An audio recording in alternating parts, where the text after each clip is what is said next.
નમસ્તે વિદ્યાર્થીઓ, આપણે પાછળના લેક્ચરમાં સંકલનની વાત કરી હતી, પરંતુ હવે આપણે મેં મેસેજ મૂકેલો છે ગ્રુપમાં કે થોડું આપણે સંબંધ અને વિધેય પહેલું ચેપ્ટર શરૂ કરીએ, કેમ કે એકમ કસોટીમાં એનો સમાવેશ છે. પહેલા ચેપ્ટર સંબંધ અને વિધેયથી શરૂ કરીએ.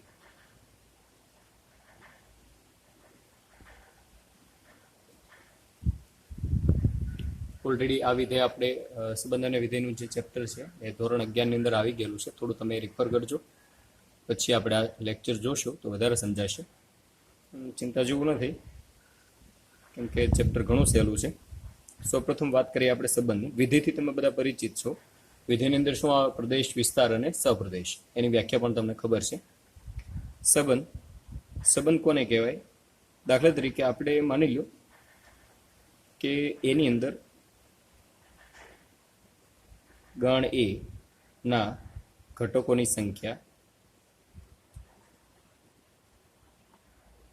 n છે, બી ના ઘટકોની સંખ્યા m છે. તો a થી b પરના સંબંધને ઘણી રીતે તમે રજૂ કરી શકો. ફોર એક્ઝામ્પલ, ASB કહી શકો, અથવા R વડે દર્શાવવામાં આવે. અને સંબંધ કોને કહેવાય? તો A ક્રોસ B ના કોઈ પણ ઉપગણને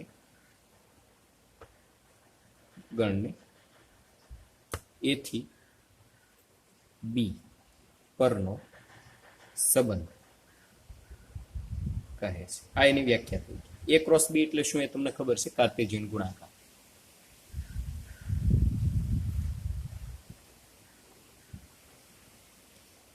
તો એના સંબંધોની સંખ્યા કેટલી આવશે? A થી B પરના સંબંધોની સંખ્યા. એ તો તમને ખ્યાલ આવવો જોઈએ. કેટલી થાય? A અને B ના કોઈ પણ ઉપગણ, એટલે જેટલી ઉપગણની સંખ્યા હોય એટલા સંબંધો હોય. ઉપગણની સંખ્યા કેટલી થશે? 2⁻mn. બરોબર? કેમ કે number of A cross B કેટલા થાય? Equal to mn. એ તો બધાને ખબર હશે, કેમ કે એ સૂત્ર કયું છે? Equal to number of A એને ગુણ્યા number of B. Number of A કેટલા છે? m, અને નંબર ઓફ B કેટલા છે? n. બેનો શું થશે? ગુણાકાર. એટલે 2⁻mn ટોટલ સંબંધોની સંખ્યા થશે. આ સૂત્ર છે, યાદ રાખજો. આગળ જોઈએ.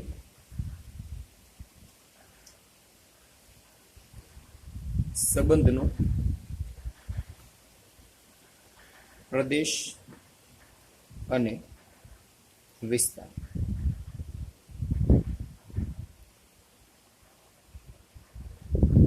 For example, small AB belongs to R છે. કોઈ સંબંધની અંદર AB આવેલા છે, તો A છે આપણો પ્રદેશ થાય, આ B છે આપણો શું થશે? વિસ્તાર. ઓકે, થોડીક વ્યાખ્યાઓ બીજી જોઈ લે. રિક્ત સંબંધ. R ઇક્વલ ટુ ખાલી ગણ હોય એને રિક્ત સંબંધ કહેવાય. પછી સાર્વત્રિક સંબંધ. સાર્વત્રિક એટલે બધા ઘટકો. બધા ઘટકો એટલે કયા આવે? R ઇક્વલ ટુ ટોટલ ઘટક કેટલા છે? A cross B. આને સાર્વત્રિક સંબંધ કહેવાય. ત્યાર પછી આવે છે સ્વવાચક સંબંધ. સ્વવાચકતા એટલે કે A બિલોંગ્સ ટુ R.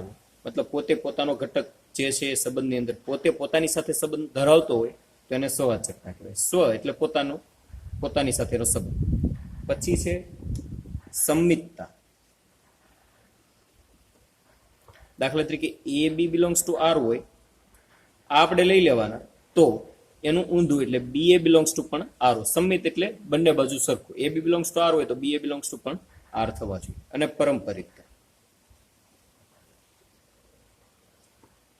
એટલે કે AB બિલોંગ્સ ટુ R હોય અને BC બિલોંગ્સ ટુ R હોય તો implies that AC belongs to R થવા જોઈએ.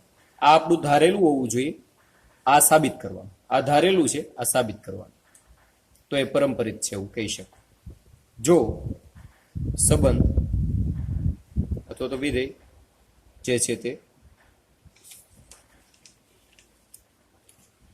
સ્વવાચક હોય, સ્વવાચક, સંમિત હોય અને પરંપરિત, આ ત્રણેય હોય તો તેને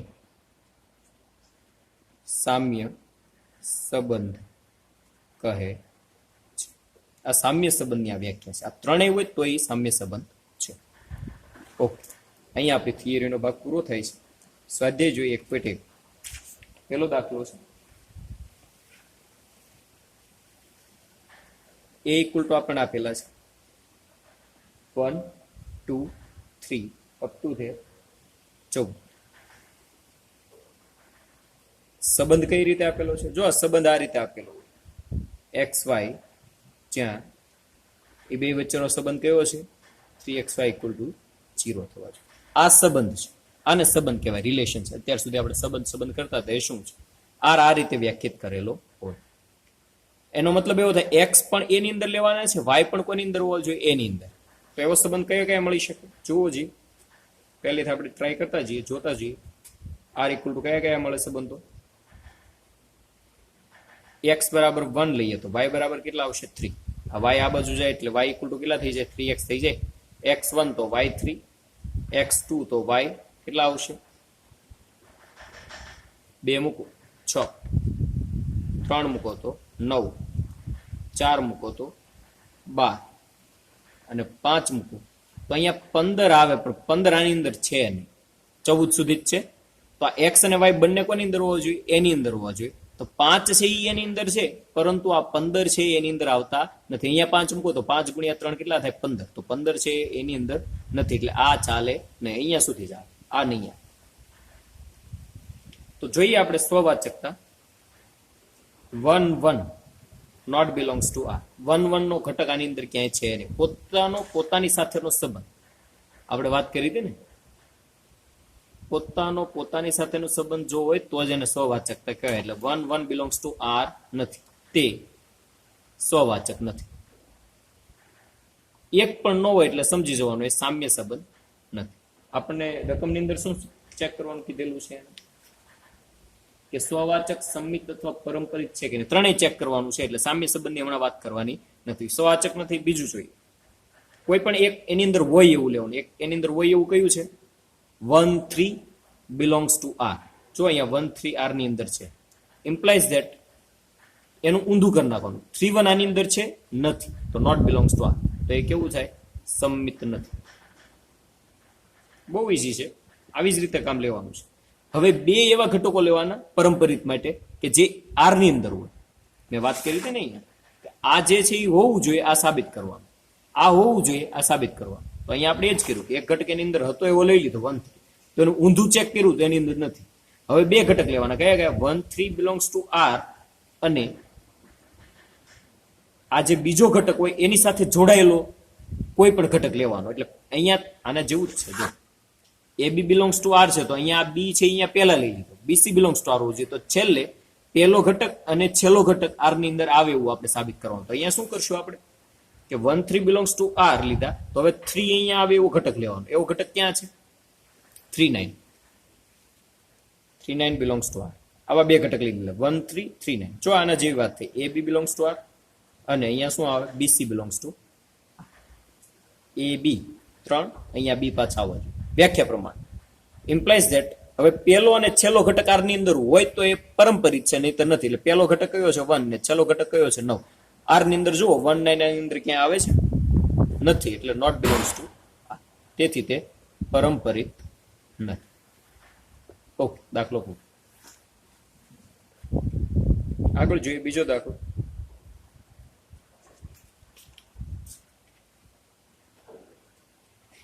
પ્રાકૃતિક સંખ્યા n પર સંબંધ વ્યાખ્યાયિત છે. n પર સંબંધ વ્યાખ્યાયિત છે.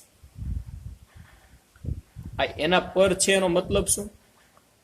અહીંયા આપણે શું લીધું? આ કોના ઉપર વ્યાખ્યાયિત ગણાય? એ ઉપર. કેમ કે આપણે x અને y ની કિંમતો કોની અંદરથી લેતા હતા? એની અંદર. એટલે એ પર વ્યાખ્યાયિત છે એવું કહેવાય. અહીંયા n પર કીધું, એનો મતલબ એવો x અને y ની કિંમતો કોની અંદરથી લેવાની? n માં. r આપી દીધો છે, x y જ્યાં y equal to x plus 5 અને x લેસ ધેન 4.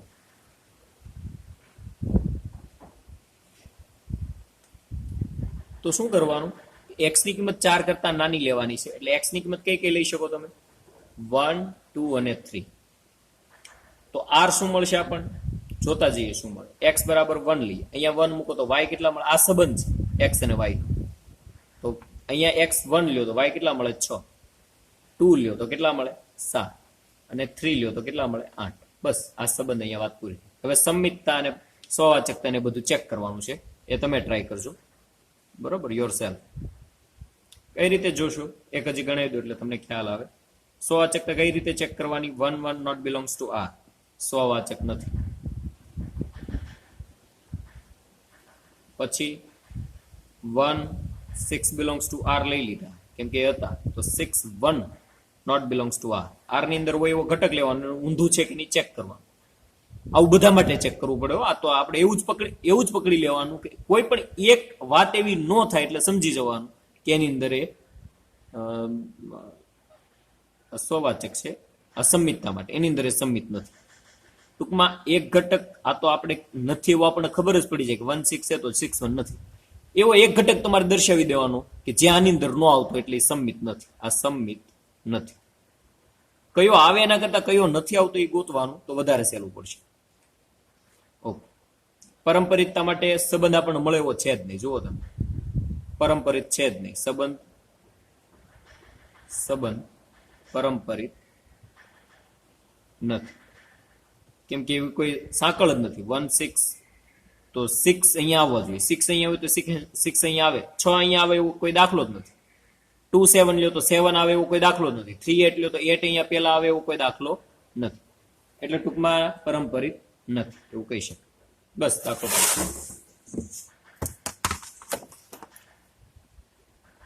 આગળ જોઈએ ત્રીજો દાખલો, હોમવર્કમાં તમને આવડી જશે. ચોથો દાખલો છે, ઝેડ પર છે સંબંધ, r ઇક્વલ ટુ આપણને આપી દીધા છે એક્સ વાય, જ્યાં એક્સ માઇનસ વાય એ પૂર્ણાંક છે.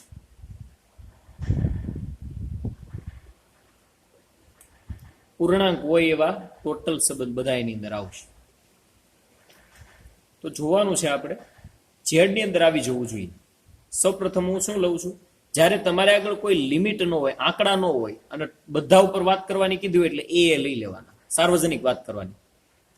એ માટે ચેક કરવાનું. એ માટે શું સંબંધ છે, એક્સ માઇનસ વાય એ પૂર્ણાંક છે, એટલે એક્સ ની જગ્યાએ એ છે, આ વાય થઈ ગયા એક્સ વાય.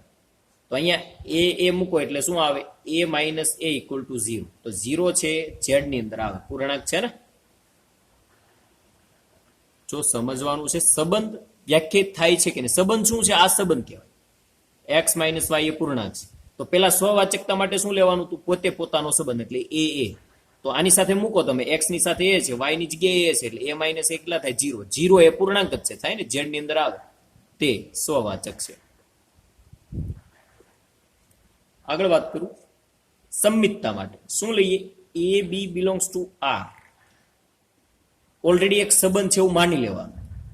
તેથી શું કહી શકો તમે, A minus B belongs to Z છે. A B belongs to R, આ આપણે માની લેવાનું છે. સાબિત શું કરવાનું, આનું ઊંધું પણ એની અંદર છે એવું સાબિત કરવાનું, તો એ સંમિત છે. આ છે આર ની અંદર છે, એનો મતલબ એવો થાય કે એ માઇનસ બી, એક્સ ની જગ્યાએ એ છે, વાય ની જગ્યાએ બી છે, એ માઇનસ બી એ પૂર્ણાંક છે. પૂર્ણાંક મતલબ કે ઝેડ ની અંદર છે, પૂર્ણાંક નો ગણ એટલે ઝેડ થાય.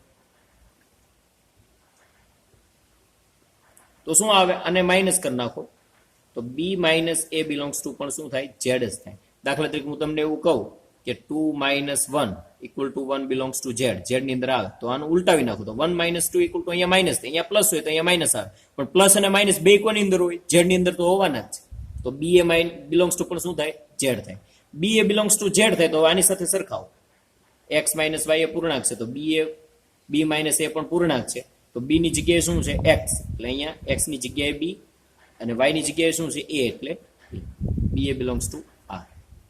કેમ કે બિલોંગ્સ ટુ ઝેડ છે તો એ સંબંધની અંદર આવે છે, તેથી તે કેવું થશે? સમમિત છે. આગળ જોઈએ પારંપરિકતા માટે.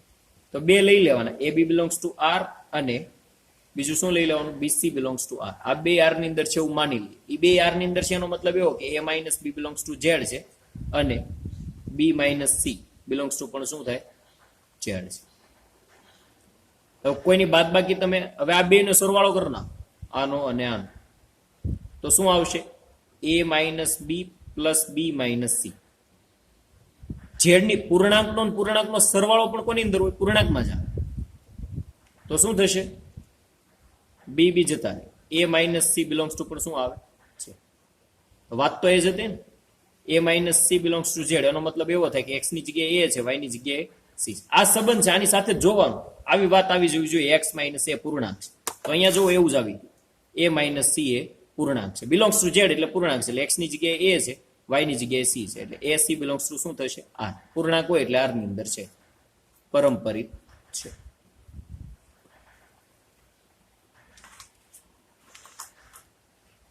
આગળ જોઈએ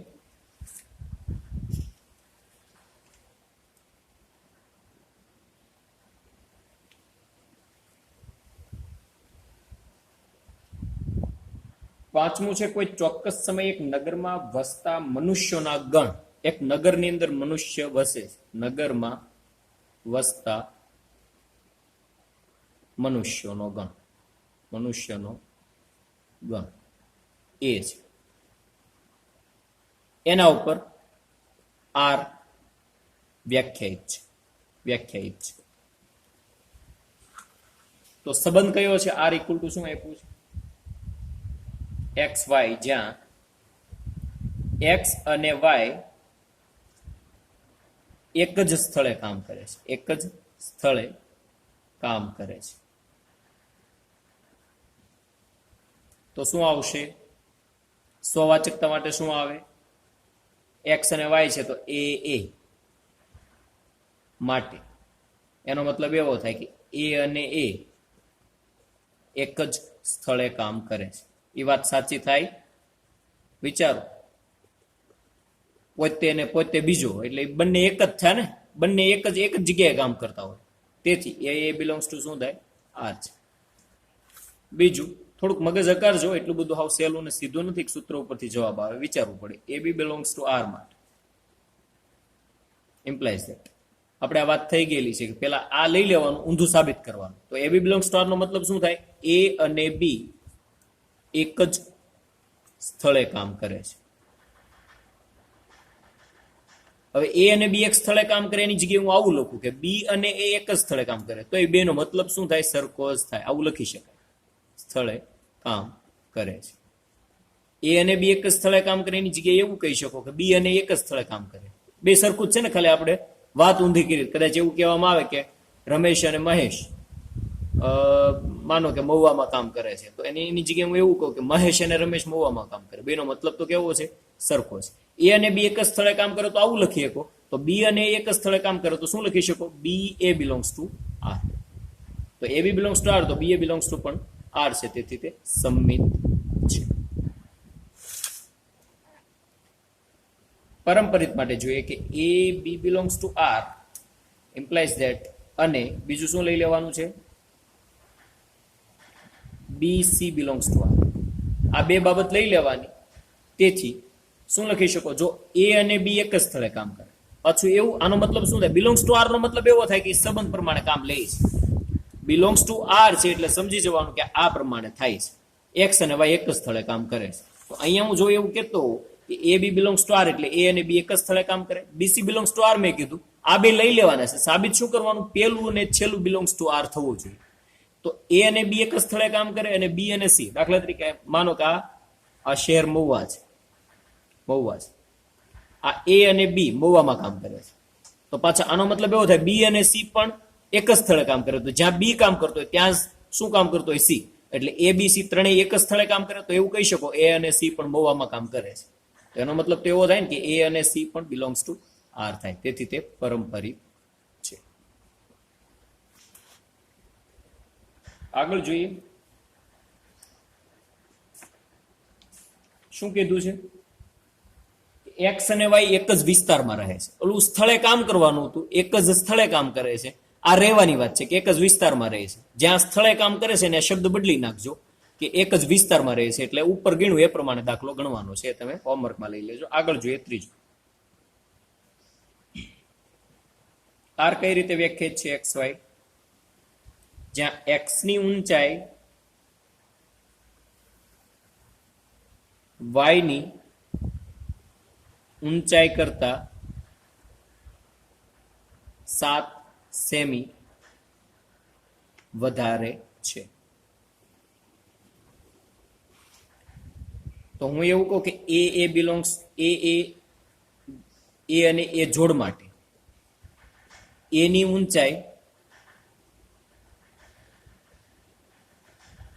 ઊંચાઈ કરતા 7 સેમી વધારે નથી એવું જ કેવું પડે ને કે પોતાના કરતા 7 સેમી વધારે ક્યારે હોય? બે ની ઊંચાઈ તો કેવી હોય? સરખી જ હોય.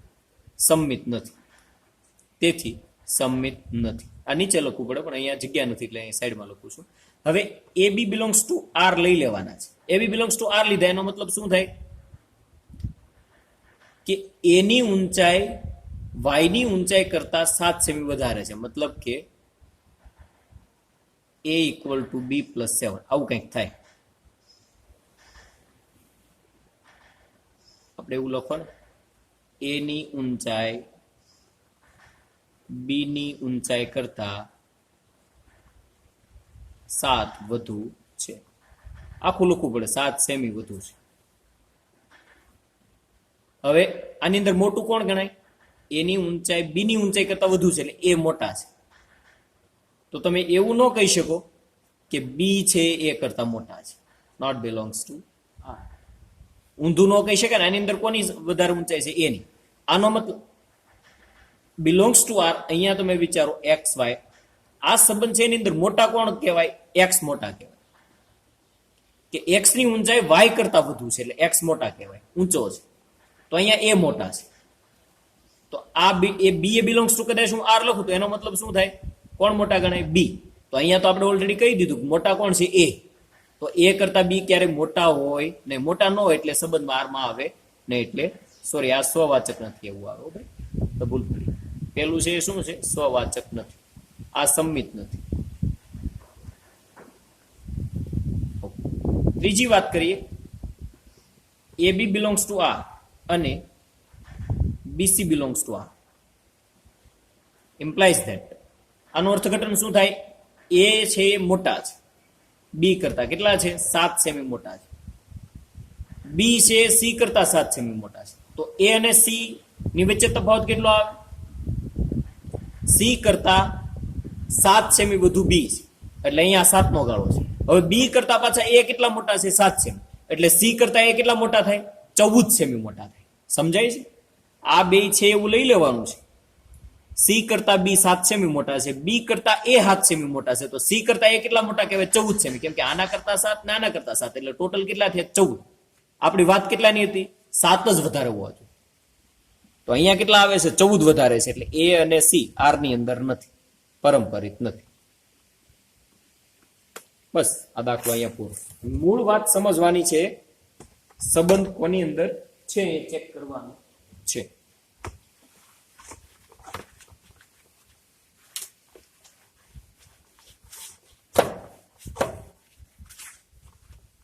ઓકે, આગળ જોઈએ.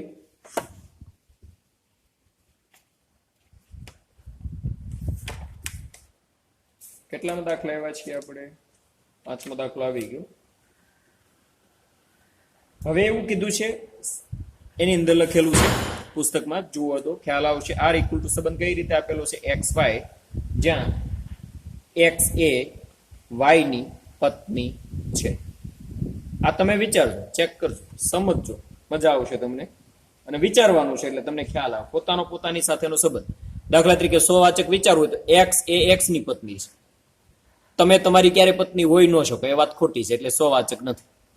પછી એક્સ એ વાય ની પત્ની હોય તો વાય એ એક્સ નો શું થાય? પતિ થાય, પત્ની નો થાય. તો એ સ્વવાચક પણ નથી. પછી એક્સ એ વાય ની પત્ની હોય ને વાય છે માનો કોઈ સી ઝેડ લ્યો તમે કે ઝેડ ની પત્ની હોય તો એક્સ અને ઝેડ ક્યારે એ બે વચ્ચેનો પત્નીનો સંબંધ થાય નહીં.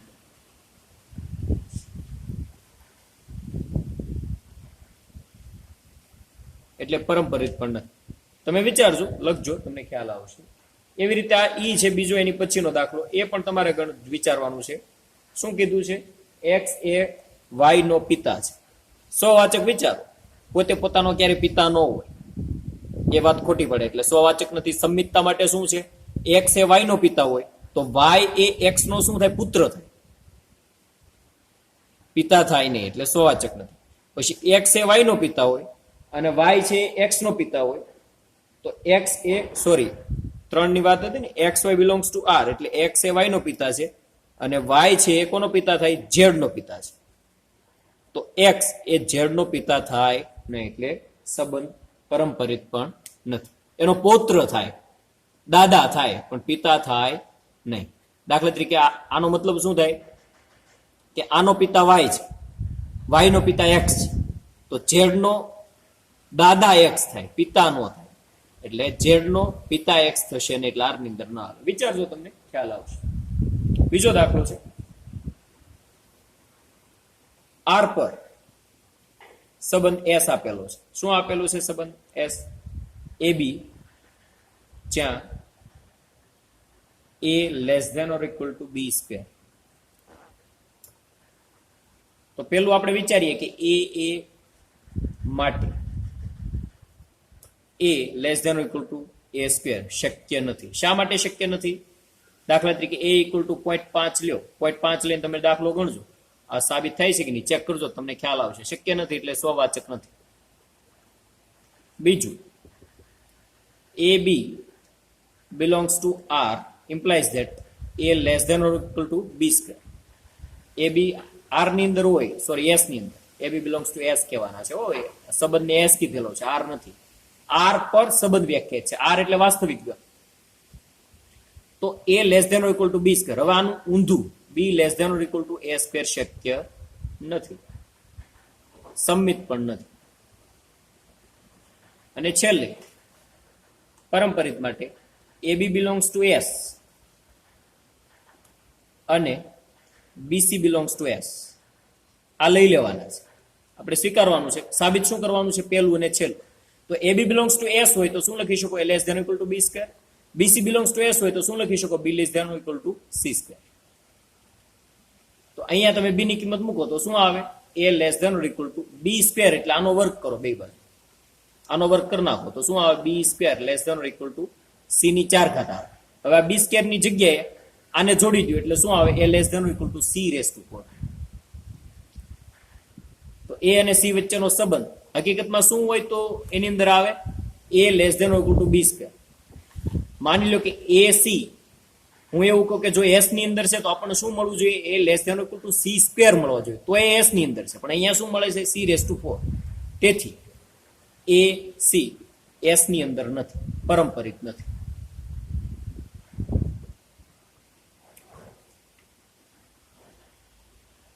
આગળ જોઈએ, ત્રીજો દાખલો તમારો હોમવર્કમાં છે, ઈઝી છે, આવડે એવો છે. બધી રકમો આપેલી છે, આંકડાઓ આપેલા છે, દાખલો તમારે ગણવાનો છે. પછી આપેલો છે ચોથો,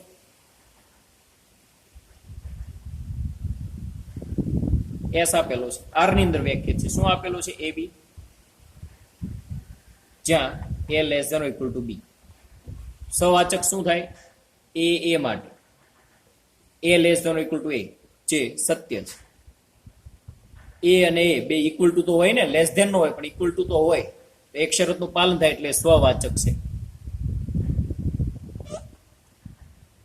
પછી એ બી belongs to S implies that A less than or equal to B. એ છે બી કરતા મોટા હોય તો બી છે એ કરતા ક્યારેય નાના હોઈ શકે નહીં, એટલે અહીંયા શું આવશે? શક્ય નથી, જે શક્ય નથી. ઊંધું ક્યારે પોસિબલ નથી. હું તમને એવું કહું કે એક કરતા બે મોટા છે તો પછી બે લેસ ધેન ઇક્વલ ટુ 1 લખી શકાય નહીં. તેથી બી એ એસ ની અંદર નથી, સંમિત નથી. પરંપરિતતા ચેક કરીએ, શું આવશે? A B belongs to S અને બીસી બિલોંગ્સ ટુ એસ, આ બે આપણે સ્વીકારી લેવાનું છે. સ્વીકારી લીધું તો A B belongs to S, એનો મતલબ એવો A less than equal to B. BC belongs to S, એનો મતલબ એવો B less than equal to C. તો બી ની જગ્યાએ સી મૂકો તો શું લખી શકો? આ બે ને ભેગા કરો તો બી ની જગ્યાએ સી મૂકો એટલે મૂકી શકાય ને.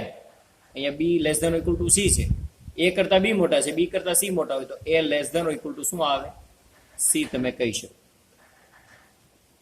દાખલા તરીકે ઇક્વલ ટુ માટે જુઓ તો એ ઇક્વલ ટુ બી હોય અને બી ઇક્વલ ટુ સી હોય તો એ ઇક્વલ ટુ સી લખી શકાય.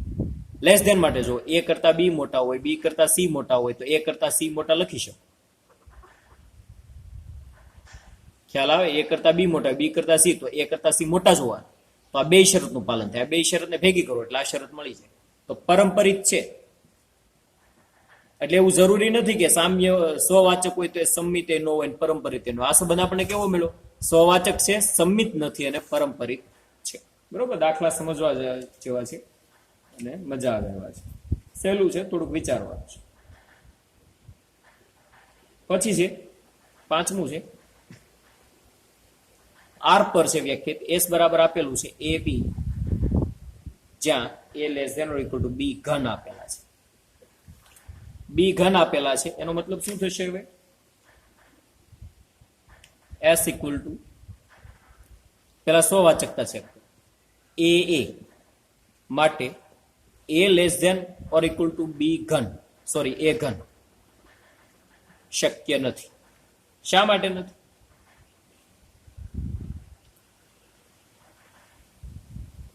એ ઇક્વલ ટુ -2 લ્યો, -2 લેસ ધેન ઇક્વલ ટુ -2 નો ઘન એટલે -8. -2 કરતા -8 ક્યારે મોટા હોય નહીં, એટલે સ્વવાચક નથી. સંમિતતા ચેક કરીએ આપણે. એ બી બિલોંગ્સ ટુ એસ છે એવું લઈ લેવાનું, એનો મતલબ એવો A less than equal to B ઘન થાય છે. પણ આનું ઊંધું ક્યારે શક્ય બને નહીં, શક્ય નથી. તેથી સંમિત નથી. શા માટે સંમિત નથી? B A belongs to not belongs to S, સંમિત નથી. પારંપરિકતા ચેક કરીએ. A B belongs to S અને B C belongs to S. તો આના માટે શું લખી શકો? A B A less than or equal to B ઘન અને B less than or equal to C ઘન. તો A less than or equal to અહીંયા બી ને ઘન કરી નાખો તો સી ની કેટલી ઘાત થઈ જાય? 9. આગળ આવી ગયા, વર્ગ માટે આવી ગયો ને, અહીંયા ઘન માટે છે, જે શક્ય નથી એટલે પારંપરિક નથી. બસ, ત્રણેય નથી. વર્ગવાળો દાખલો આવ્યો એવી જ રીતે આ દાખલો છે. પછીના દાખલા આપણે હવે પછી જોઈશું. અહીંયા આપણે આપણો ક્લાસ પૂરો કરીએ.